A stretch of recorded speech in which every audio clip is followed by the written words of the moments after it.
Alright, welcome to Miss Marbles Week here at Nimrod HQ.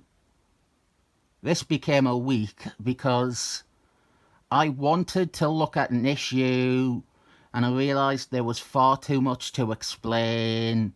So I thought, I'll do something before that to explain it. And then there was more to explain. And it morphed into an entire week now. Don't worry, I think it is balanced quite well. It's not 5 issues of Miss Marbles in a row. All the stories involve her heavily, but I thought of a neat alternative to covering a big part of her history tomorrow. And when I say Miss Marbles, don't get your hopes up thinking I'll be talking about the South Asian one. Never really read any comics with her in ever. We have Karen Daggers before they ruined her by making her into smelly Brie Larsons. This is issue 19 of her original series, and it guest stars Captain Marbles, the real one, Mar-Vell, and our creative team is Christopher Clairvoyant and Carmine Falcone. I understand if the very first thing you notice on this page is the Shazam reference. Marvel love doing them in these Captain Marbles books.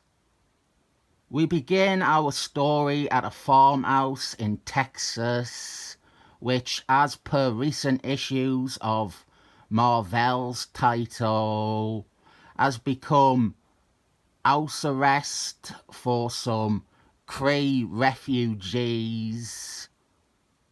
I'd have actually liked to talk a bit about this backstory. It's one of those ideas that has some intrigue in an otherwise bad title like Captain Marbles, the real one, Mar-Vell's series. The farm is attacked. It is attacked by Ronan Reigns. And I already need to start explaining shit, but I want to quickly say a few things before we get into lore dumping. I don't often get to say nice things about Christopher Clairvoyant, but one thing I do appreciate is, outside of Excellent Men, when he would write a book like this, or Spider-Man team-up, he would include ideas and continuity. This farm, with the Kree outcasts, otherwise doesn't appear outside of Captain Marbles, the real one, Mar-Vell's title. But by including it here, it does help build the idea of a cohesive universe. This idea feels more significant because now we are seeing it elsewhere. There's some more compliments for CC coming up, but I will also note Christopher Clairvoyant has reused the name of the farmer's wife a few times. Elizabeth Wilford. There was also an Elizabeth Wilford who was Hermione's friend in Excellent Men. When you see names like this resurface in writers' works, it's usually the case that they are named after someone the creator knows. I'm talking about all the wrong things though, because I need to explain who the Kree are. Here is Karen Daggers, our title star. She is a former major in the United States Air Force and former chief of security at NASA. Now, however, she is working as editor of Woman magazine. That is Christopher Clairvoyant, strong writer of female characters. Woman magazine. No, the other thing I want to say is that Christopher Clairvoyant, I don't mind him writing up Karen Daggers. It's the same with that Spider-Man team-up with Wasps. Those are characters who I feel Christopher Clairvoyant is actively contributing to by making them a focus or giving them a good showing. Writing an issue about them is fine. The problem is he wrote Excellent Men for 10 plus years, and after a certain point, it not only becomes repetitive to have everyone fall over themselves because of storms, but it also completely defeats the purpose and starts to make someone like me hate the character. I am sure if he had wrote 100 issues of Miss Marbles, it would be just as bad. But instead we only have 20 or 21 issues by him, and so it doesn't have long enough to become annoying or repetitive. There's also the additional point that actually he doesn't care about Karen Daggers, at least anywhere near as much as he does about Storms. Anyway, Karen Daggers was introduced in Marvel Superheroes 13, starring Captain Marvel's, the real one, Mar-Vell. She was a supporting character in most of Mar-Vell's original stories. So I will have to explain who Captain Marvel's, the real one, Mar-Vell, is. He was introduced in Marvel Superheroes 12, starring Captain Marvel's, the real one, Mar-Vell. He was an alien spy sent to Earth by the Kree people. And now I will have to go back further to explain the Kree people. The Kree people are a major alien race in the Marvel Universe who were introduced in Fantastic Four 64. I have a lot of ground to cover, and we have Ronan Reigns. The most succinct way of explaining Ronan Reigns is to say he is the equivalent of a Kree sheriff.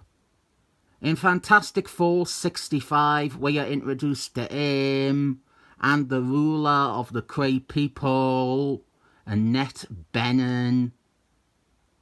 Annette Benin is a weird squid blob thing. An artificial intelligence created from all the greatest minds of the dead Kree people.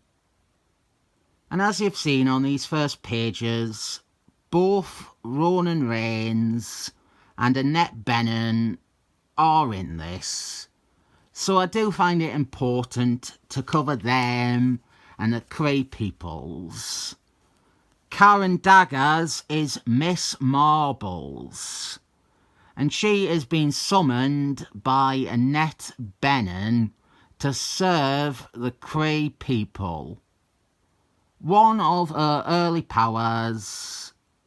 Karen Daggers' early powers was a seventh sense, which was nonsensical, never really explained, and largely used as a plot contrivance. But I think her visions, we are combining that with Annette Benin's telepathy. The Kree people are trying to claim or reclaim Karen Daggers because she was infused with Kree DNA. So here she is fighting Ronan Reigns, who has come to collect her. And rather than focus on the fight, let's continue with our history lesson and explain how Karen Daggers became infused with Kree DNA. When Captain Marbles, the real one, Mar-Vell, came to Earth, he met Karen Daggers, and the two flirted around a bunch. Mar-Vell came to appreciate humanity, and he rebelled against his orders, and he became a champion of Earth rather than a Kree invader. Eventually, Captain Marbles, the real one, Mar-Vell, he was revamped more than a few times. And with these revamps, Karen Daggers was dropped. However, in Captain Marbles, the real one, Mar-Vell, issue 18, Karen Daggers was kidnapped by a Kree bad guy. And during this, she was caught in a Kree science explosion. This is how she received her powers.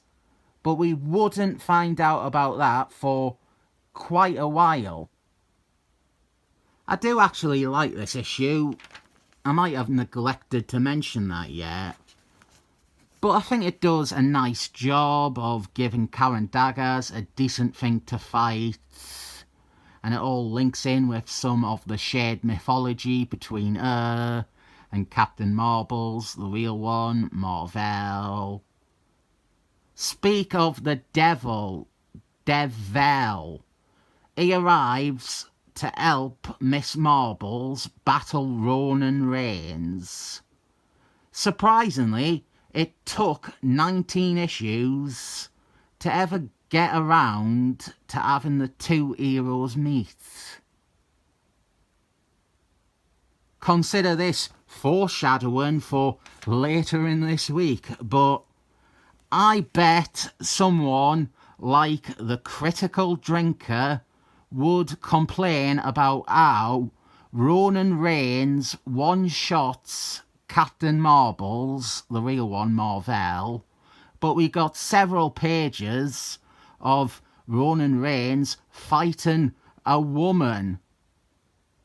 So now both Captain Marbles, the real one, Mar-Vell, and Miss Marbles, they are captives of the Kree people, and Annette Bening wants to erase Karen Daggers' mind to make her a loyal Kree soldier boy.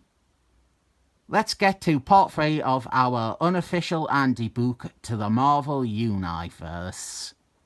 Miss Marbles first appeared in Miss Marbles #1. She was a distaff version of Captain Marbles, the real one, Mar-Vell, that was created to try and cash in on feminism. Possibly the most feminist thing ever is that Gary Conman stole the idea from his wife and takes credit for creating Miss Marbles. She has more or less the same basic powers as Captain Marbles, the real one, Mar-Vell, but with some slight tweaks, and then that additional premonition power.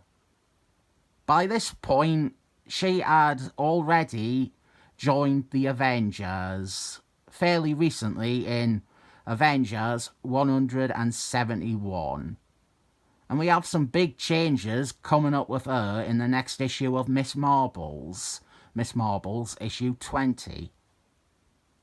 But right now we get a recap of sorts of the past of Karen Daggers.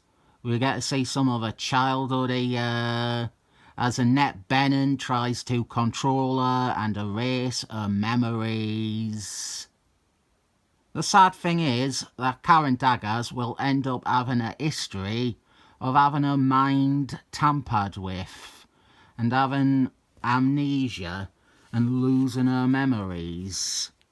We get backstory that we never saw or knew before about how and why she joined the Air Force. And then this page, which covers almost everything I have said. One criticism with the early Mar-Vell female heroes was that they were simply distaff versions of male characters. We had Miss Marbles, we had She-Hulks, we had Spider-Girl, which obviously the character is different to Spider-Man, but in terms of name and public awareness, people saw it as a female version of Spider-Man. Even Velcro in the Defenders, you could argue it was just a female version of Thor. I bring up that criticism of the wave of female heroes because this issue ends quite well by acknowledging it. Captain Marbles, the real one, Mar-Vell, reveals that he knew straight away that Karen Daggers was Miss Marbles.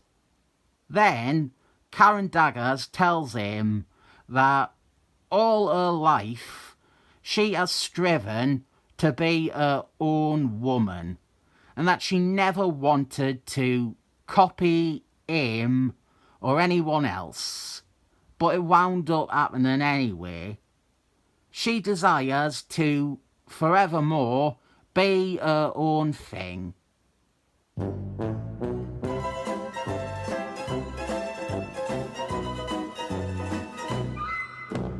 This does have some consequence. Starting next issue, she ditches her knockoff costume for an original. She maintains her links to Captain Marbles, the real one, Mar-Vell, but stands as her own thing like she wanted to. If you are looking for something to read with Karen Daggers from before they ruined her by making her into smelly Brie Larsons, this isn't a bad shout. Maybe might even be Christopher Clairvoyant's best issue of Miss Marbles. I think it deserves 7 thumbs up. That's all I've got for today. Go away now.